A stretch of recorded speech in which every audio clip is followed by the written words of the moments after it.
Por isso, eu convido para um bate-papo que vai muito além da Lava Jato, com um jornalista premiado, que é diretor fundador da Associação Brasileira de Jornalismo Investigativo, professor de jornalismo da ECA USP e um dos apresentadores do Morning Show. Estou muito contente em receber Cláudio Tognoli. Boa noite, meu brother. Boa noite, Master. Você está na sua casa, você sabe disso, né? Tá bom, querido? Obrigado por ter vindo, viu? Rapaz, quanta coisa. Sabe, agora há pouco, antes do jornal entrar no ar, eu estava perguntando ao pessoal do jornalismo. Entraram lá na maquiagem. E aí, alguma novidade? Todo dia, né? Ai, Deus meu. A gente está vivendo um momento em que o presente vira passado muito rapidamente. Exatamente. Então, da última meia hora até eu chegar aqui, já mudou o quadro do Brasil. Claro. E está mudando nesse momento. Exatamente. Cláudio, eu fiquei emocionado, né, com o último domingo. Ele entrou para a história. Na minha visão, foi uma coisa absolutamente fora de propósito. Foi o maior ato político que eu tenho notícia, eu tenho 71 anos de idade. Mas foi o maior ato político que eu tive a oportunidade de assistir na minha vida. E apesar das perspectivas lá do Datafolha, que estimou, quer dizer, fez uma estimativa bastante modesta, eu acredito em milhões de pessoas aqui naquele dia. Não se contou as paralelas, as transversais, etc. Agora, isso só apenas em São Paulo. Eu digo milhões, mas só aqui em São Paulo. Qual é o seu balanço dessa manifestação, Cláudio? Meu balanço é o seguinte: eu vi o Instituto do Paraná divulgar uma pesquisa falando que era um movimento de classe média. Sim. E as pessoas muito mal informadas começam a botar uma pecha que, por ser um movimento de classe média, não é um movimento de massas. A história do Brasil mostra o contrário. São as classes médias que alteraram a história do Brasil. Foram as classes médias tenentistas que tiraram a República do café com leite. Foram as classes médias que, quando a gente teve em um ano, a partir do suicídio do Vargas, 3 presidentes em um ano, elegeram o JK. Foram as classes médias que fecharam o poder político em 64 e que abriram em 85. E o general Goberido Couto Silva tinha um estudo bem famoso chamado Sístoles e Diástoles da Política Brasileira, em que ele comparava a nossa política com o coração. E ele falava exatamente isso: a classe média é o parceiro fantasma que, quando descontente, vai lá, abre ou fecha o poder. Como a gente não está mais em nenhuma, ainda bem, em condições de fechar, nós estamos em condições de exigir. Então, eu acho que a classe média é um fenômeno mundial. 90% da economia da China está nas mãos da classe média. Você tem em todo o mundo universidades com cadeiras de pós-graduação em nova classe média.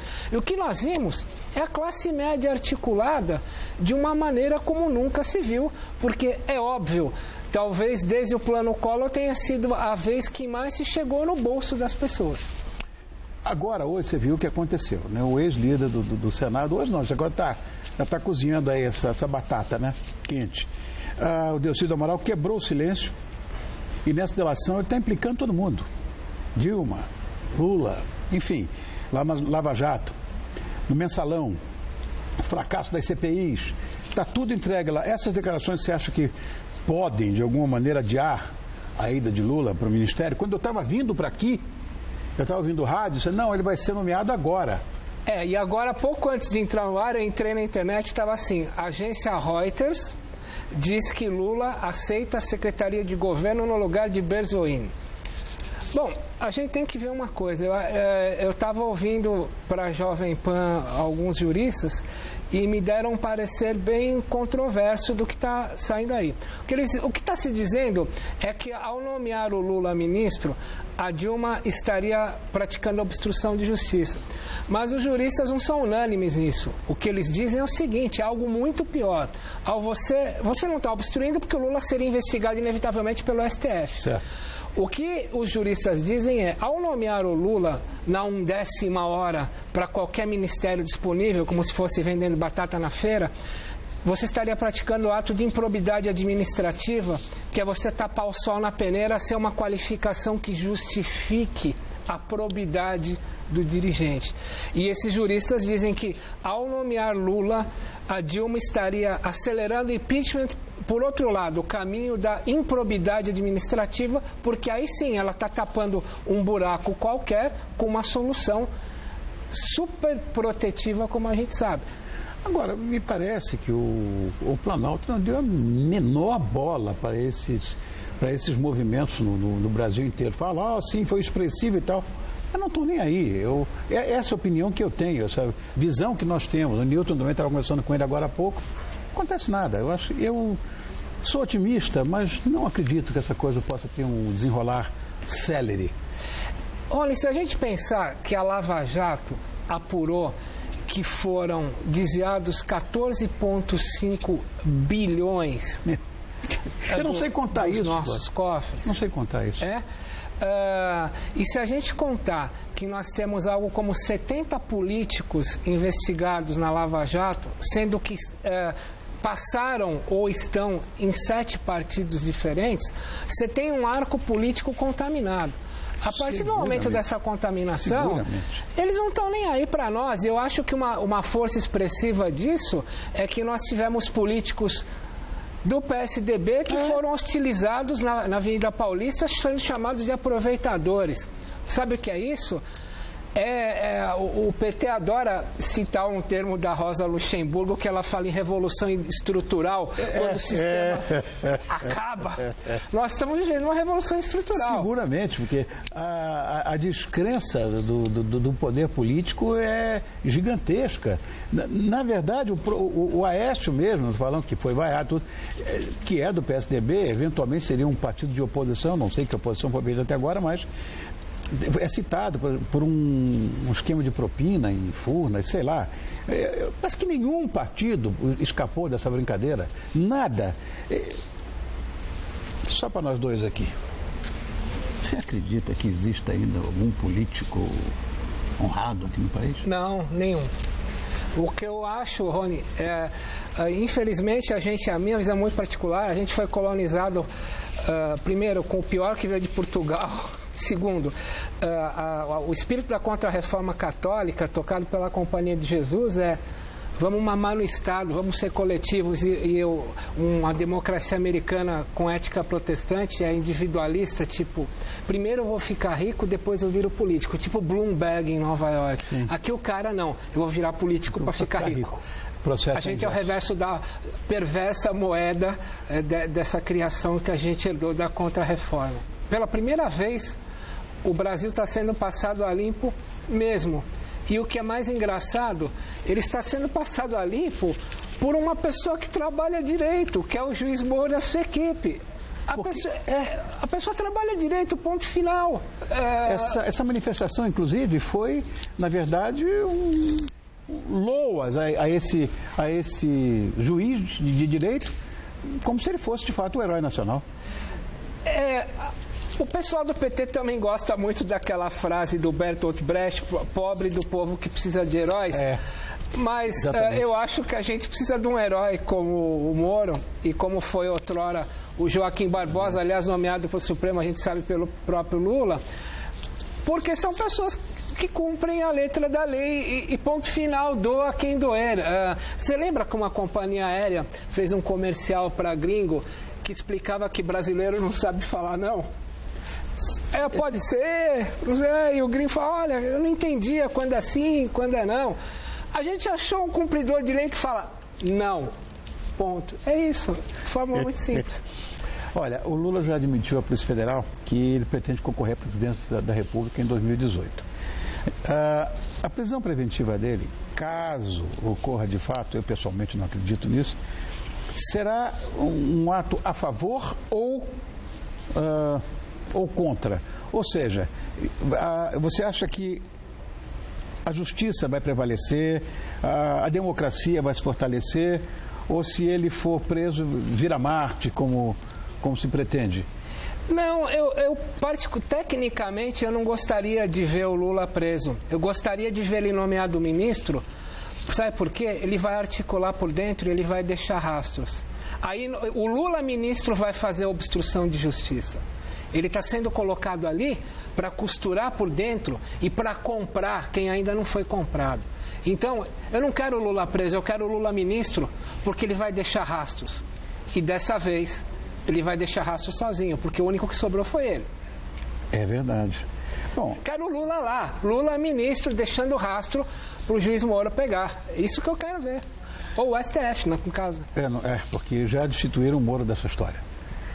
Agora, há quem diga que é apenas uma briga entre partidos. Outros afirmam que são pobres versus ricos, que tem uma visão maniqueísta também, né? Nós, eles, pobres, ricos, coxinhas e não sei o que, essas histórias todas, né? Por aí vai. A corrupção aqui, Cláudio, sempre existiu. Nós sabemos disso. É uma coisa, não é nem endêmica, está no nosso DNA. É uma coisa muito forte. Por que a consciência social bateu só agora? Por causa do bolso. Tá correto. Lembre-se que naquele 2013, quando pela primeira vez a cidade parou por 20 centavos. É verdade. Chegaram no bolso.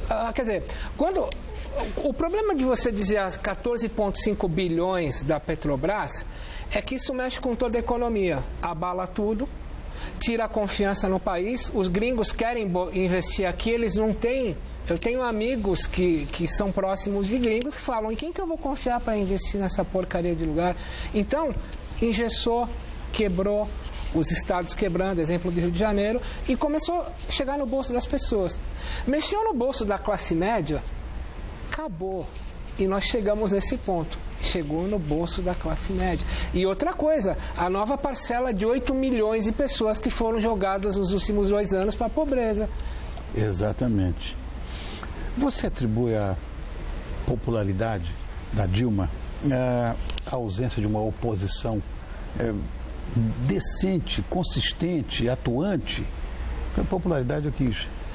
Não, eu acho que a popularidade se circunscreve no mundo jornalístico aos blogs para quem, dito sujos, o governo irrigou com 17 milhões de reais de autarquias, fazendo aquilo que o Chomsky chama de fabricação de consenso, fabrica um consenso o tempo todo, e esse engessamento dessa mídia dita revolucionária, mas que na verdade está vendida. E, por outro lado, o pessoal que de alguma forma foi beneficiado pelo Bolsa Família, né? Ou seja, outra forma de comprar. Claro. E, por outro lado, eu volto ao domingo em que a oposição foi chamada de aproveitadores, saiam daqui. Então, um vácuo institucional. Até a Marina Silva, a rainha da floresta, essa samambaia, apareceu out of the blue, das névoas, de veio. Esgotou o modelo, não tem mais o que. Eu não consigo ver nada, e não consigo ver uma liderança nova independente. Nem eu. Bom, vamos falar nisso. Eu tenho que falar no Assassinato de Reputações 2, que é o livro que você escreveu com turminha, 2º volume dessa obra, né? Mas tem um subtítulo aí, que eu achei muito legal, que é Assassinato de Reputações 2, Muito Além da Lava Jato.